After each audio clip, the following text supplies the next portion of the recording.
May buntag pag-usap sa ito mga kaisunan sa Domingan sa Buanga del Sur. May buntag. May buntag. Salamat kay ni Pastor usap sa paghatag na kong chance, speak kaganihan, pagsunod na ko. Actually, pagkatong akle, din na pagkita na ko na there is already a sense of rebuilding in the Church of Domingan sa Buanga del Sur.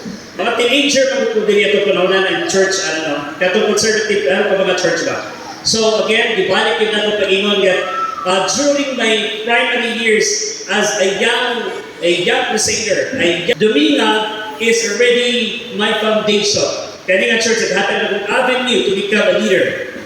Kaya ako nilagay-emphasize, so siguro, God is really giving me a time to be here, to thank you.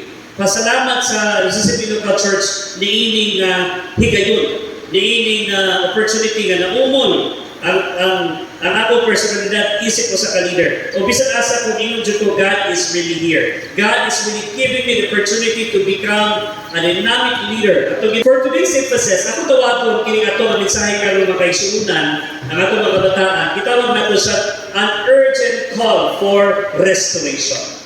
There is an urgent call for restoration. Kaganihan ko, nalipay ko nga mapasayon at pagpasabot karon sa ato ang mensahe ko kaya na-discuss kaganihan, especially katong sa ato sa Discord.